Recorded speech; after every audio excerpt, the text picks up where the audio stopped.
Hello, friends. Welcome to December 2025. We have an incredible month coming up, and I want to wish you a happy holiday season, however you choose to celebrate or experience it. I know for me, I have my light necklace on today. I need to get a new battery for it because it does actually turn on and off. But I put this on for us to be able to celebrate, because actually the lights are my favorite part of this season, and that's because I'm a solstice gal more than anything else, because it aligns with the spirituality of my ancestors, the Celts. So we will talk a little bit about that today, and then I'll do another video, and I'm going to do another interview with Lauren Jubileer later in the month as well. This will be the fourth one, I think. She and I really enjoy doing them around the equinoxes and the solstices, so that we can talk about them from a human design point of view and from an astrological point of view.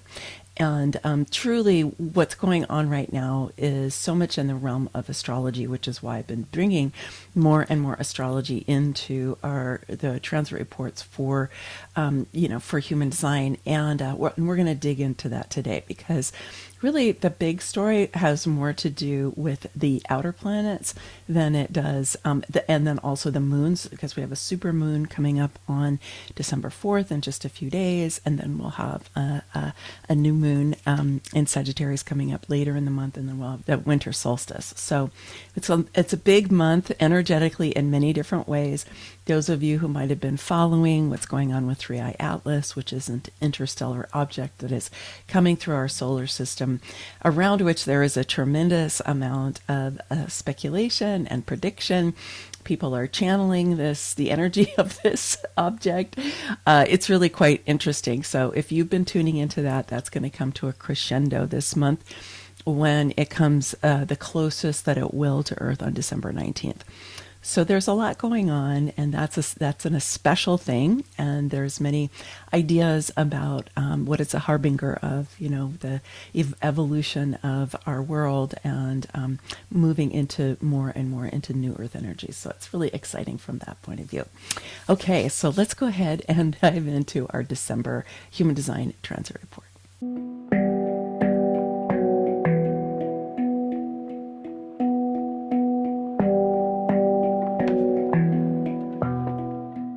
In case you don't know me, I'm Maggie Ostara, and I'm a human design expert and a sovereignty mentor for awakening women in the Aquarian age. We are in Sagittarius season through the equinox that happens on the 21st when we switch signs. But right now we're in Sagittarius season, and Sagittarians ruled by Jupiter tend to be kind of big and social and adventurous. The world is my oyster, let's go for it kind of energy. And they also are a fire sign. And so there's a fiery energy, right? Like a let's make it happen kind of energy, a kind of illumination kind of energy. So it's a wonderful energy to have this time of year. As we are here in the Northern Hemisphere, the days are getting shorter and shorter, and they're getting colder and colder. And so to have some kind of fiery, adventurous, spirited energy at this time is really great. And let's remember that the symbol for Sagittarius is the archer, but it's not just any archer, it's a centaur. And so the centaurs are all healing beings. They come from Chiron. And so all of the centaurian energy really is a healing energy. It's how are we working with our wounded energy? How are we healing our traumas? How are we giving ourselves the attention that we need so that we can heal the veils that keep us from our full expression and our full joy, living our lives the way that we want to, right? Which after all, Jupiter is in there saying, go out, have fun. Watch out for the excess though, but go out, have fun, right? Be joyful. And so there is that. We just want to also recognize that as we're doing that, we want to do it in ways that are really nurturing to us and truly joyful for us, and not leaning into the excess that can certainly happen during the holiday season. Here are the Sun and the Earth gates for the month of December 2025. And let me just remind you, if you're newer to the transit reports, the Sun and the Earth move through pretty much the same gates during the same time of year. So these gates that you're going to see here, you're welcome to take a screenshot of it.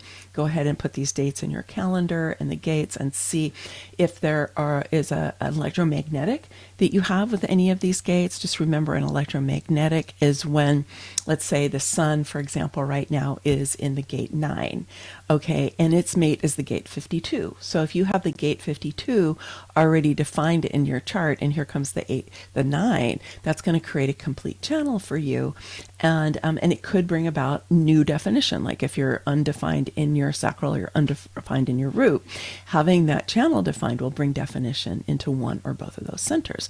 So this is a great thing to be looking at. So pull out what these gates are and then see if they're match to any of the gates that you have in your chart, because that'll be bringing you beautiful extra energy. And if you don't know what I'm talking about, I do have a free video training. It's just like 20 minutes. It's very straightforward, but it can help just walk you through understanding how you use the human design transits in relation to your chart. It also has a little template that you can print out, and then you can utilize that by looking at how the transits are interfacing with your own human design.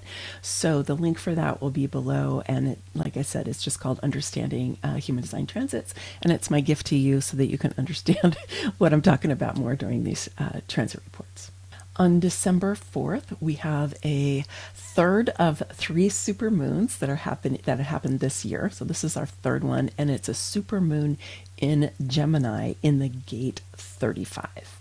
So let's remember that during a full moon, the Earth and the moon are in the same gate, and they are opposite the sun, which is on the other side of the human design mandala, just like it's on the opposite side of the astrological wheel.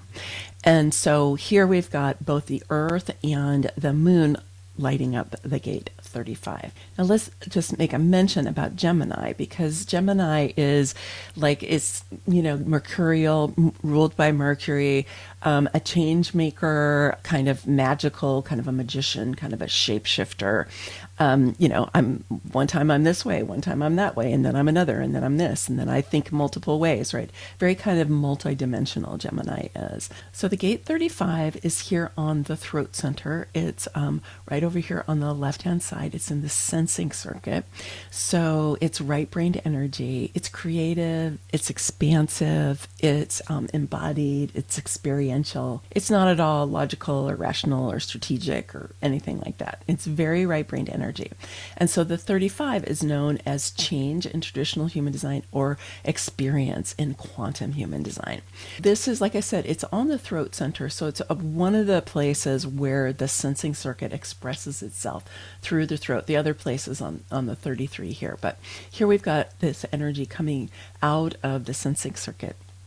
And this whole channel really, and the whole channel is lit up during this moon. I'll talk about the channel in a moment, but just to talk about that 35, it really is a lot about experience, about enjoying experience, about engaging with life through experience, about wanting to really own the value of the experiential process of being embodied, of engaging with things, not so much with your mental capacity or not so much with your analytical capacity, but to really just kind of dive in and engage, right? That's the beauty of the 35.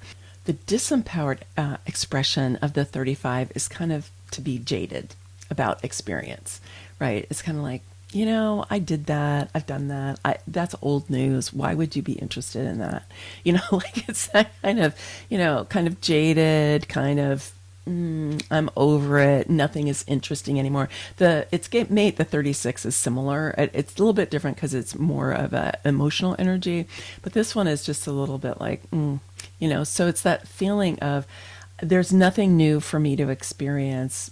I haven't had good experiences. What worthiness, does experience have, right? That really kind of that disconnection from experiences, whether or not you've had a lot of experiences and some of them haven't worked out very well, or you haven't really been engaged with it, right? I mean, another way you can be disempowered around this energy is to be like, I'm not so sure experience is a good idea. I'm much more comfortable living in my head. Thank you very much.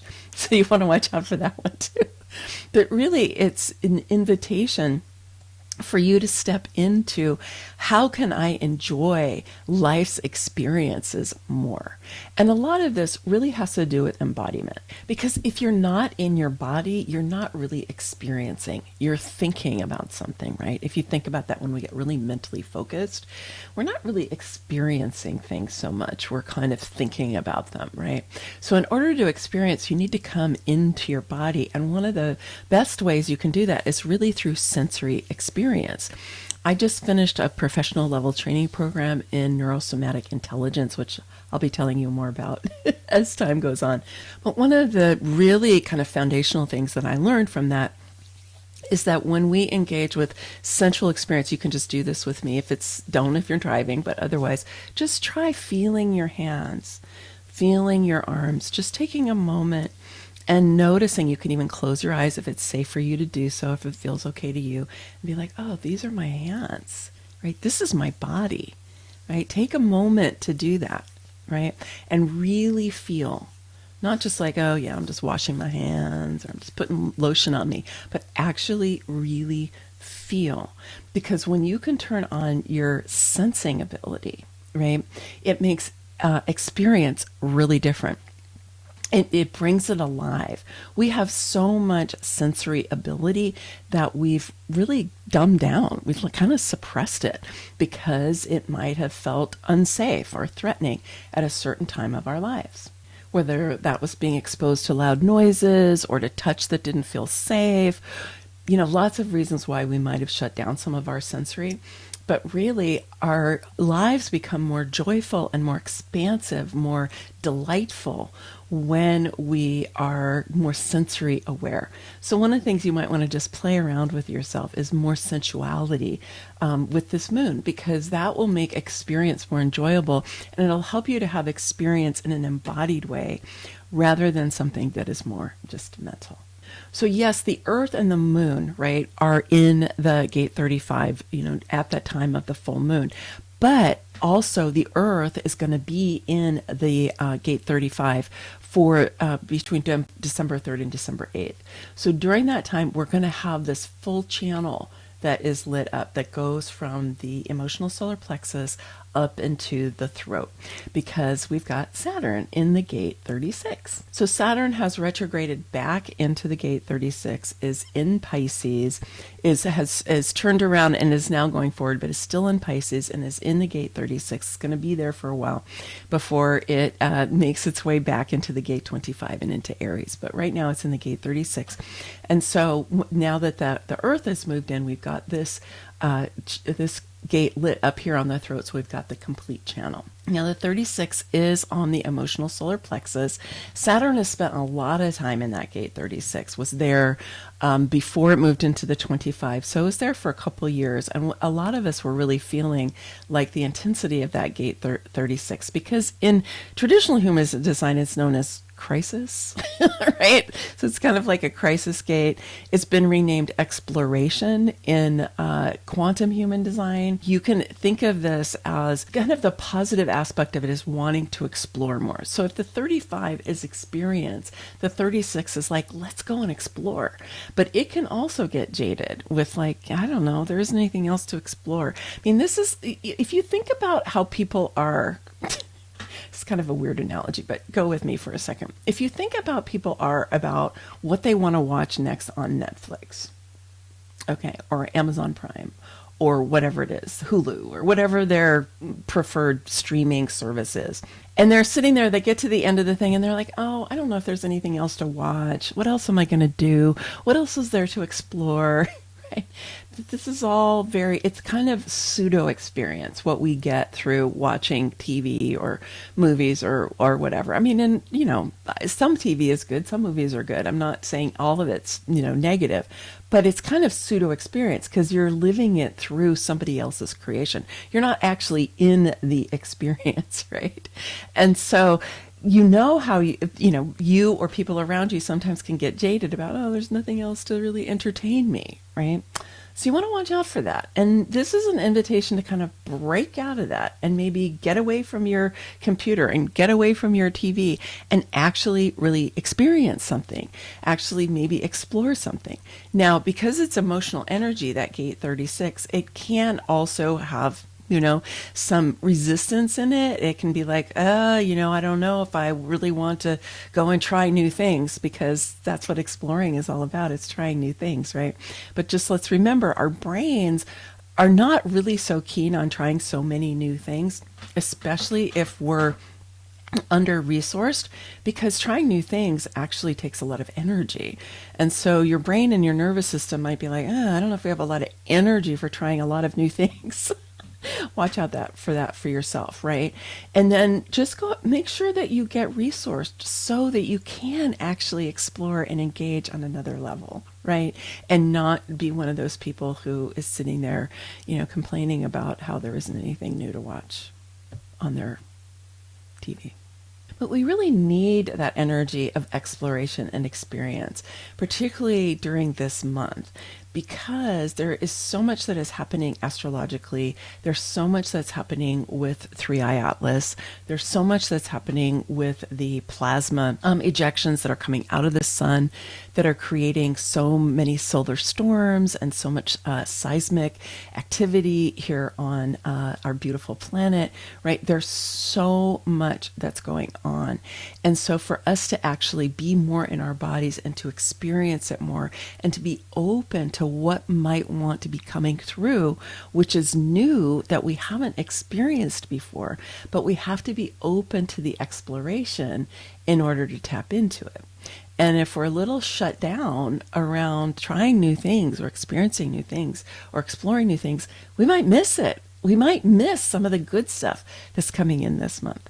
So I encourage you to think about how this full moon is really inviting you to step into a state of receptivity and curiosity and even joy in trying new things or exploring new things or being open to new things coming in that you maybe have never even thought about before. And let's remember, as I said before, it's a Gemini full moon, right? It's Gemini. So that means that it's also kind of mercurial and kind of let's try things out and let's be a shapeshifter, right? And I think that works really well if we can embrace this sense of, ooh, I have like free will to be able to be recreating myself and recreating my life and trying out new things and seeing what feels good. And this is a really good time to be doing it, because by the time we get to February of 2026, we're going to be really moving into taking action, right? Neptune and Saturn are both going to have moved fully into Aries, and we're going to be, kind of blasting off from that point. So we want to get ourselves really kind of jazzed and excited about the newness rather than having any fear or resistance to it. Coming up just a few days after this, Pluto is going to move from the gate 60 into the gate 41. Let's remember that the gate 60 actually straddles Pisces and Aquarius. So Pluto was in the 60 and moved fully into Aquarius about a year ago. It was November 19th last year.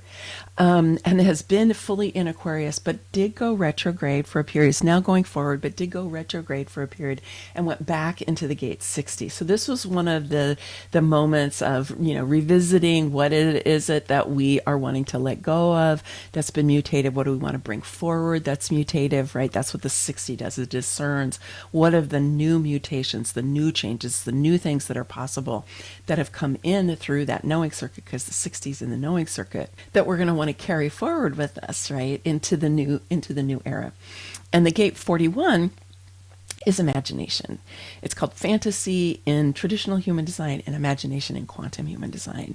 And I love that Pluto is in the gate of imagination. It's moving in on December 6th, and it's going to be there all the way until February of 2028. So it's going to be there for a while. Pluto is really asking us to excavate, right, the ways that we've been conditioned and programmed and limited in our imaginations, right? Which is, if I go back to this piece about TV and movies and everything, right? It's like the entertainment industry has taken over our imaginations. We've kind of given it over to the entertainment industry, right? It's so easy to do. And of course, COVID really, fueled this because weren't going outside, right?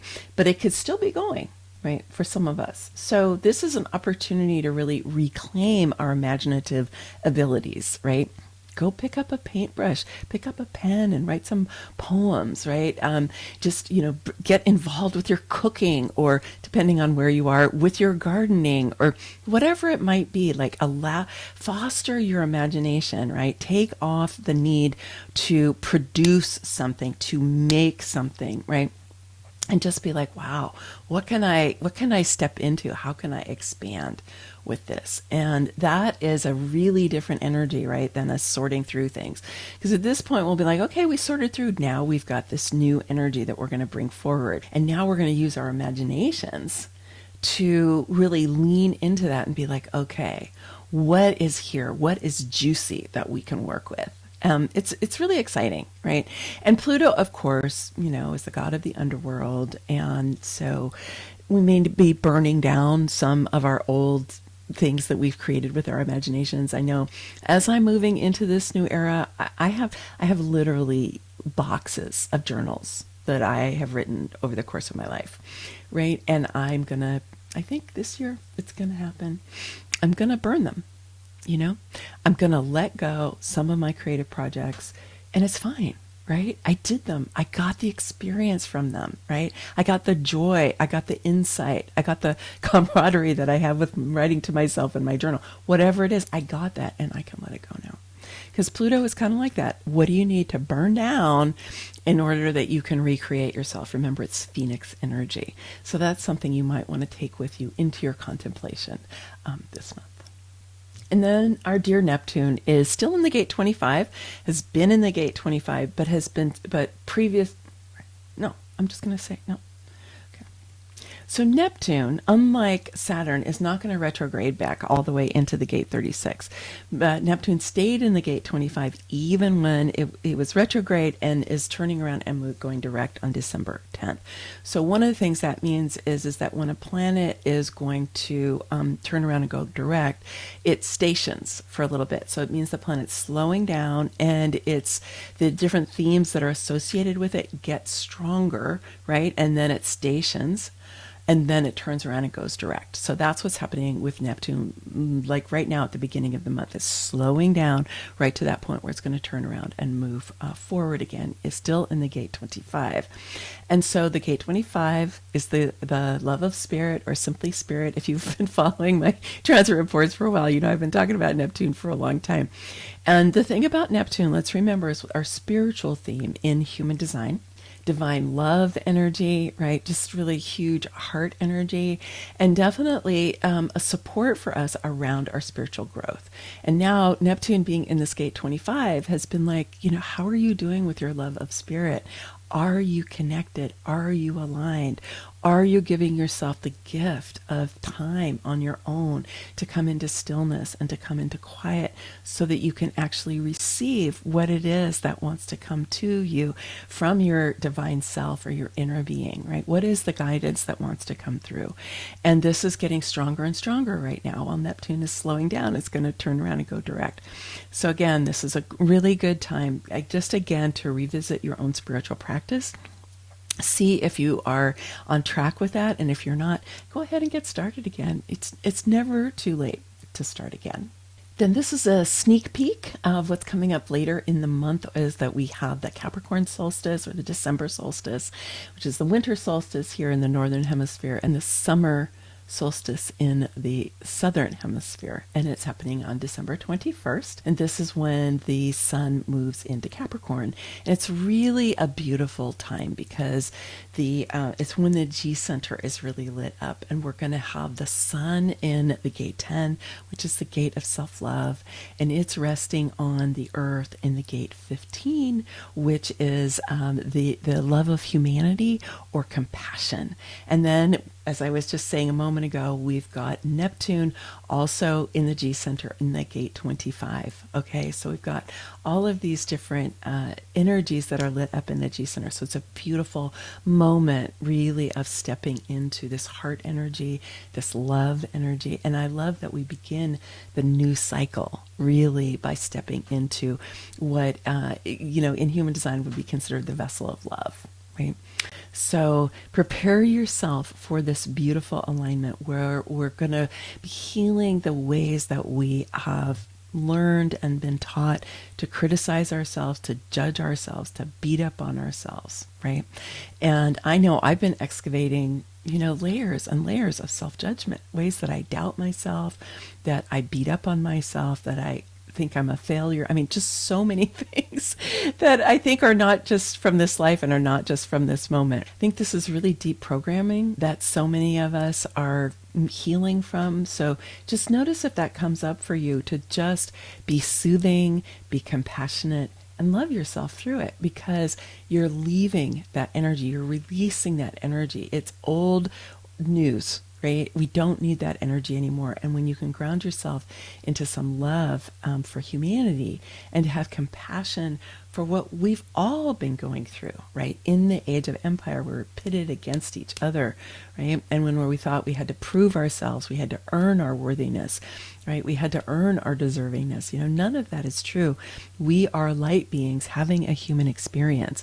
And so this is really, really emphasized during this solstice. And I'll be back later in the month with a more in-depth exploration of the solstice. Just remember, like a full moon, a solstice is an extreme. The shortest day here in the north and the longest night, and in the southern hemisphere, it's the longest day and the shortest night. So it's an apex, and it's an extreme, right? And when we get to that extreme, it's like the energy builds, coming up to that, right? And then we crest, and then we move into a new cycle, right? Things start to change. Here, the days start to get longer. We don't notice it for a while, but we can feel this kind of shift that happens in the living world, in the relationship of the sun to the earth. And so it's a really important time to be paying attention to, and just remember that indigenous cultures all around the world really honored the solstices and the equinoxes, because we knew that these were times where our connection to the cosmos is even higher. So I encourage you, go ahead and put it in your calendar. It's a Sunday, and carve out some time for yourself to really be connecting with the deeper part of who you are.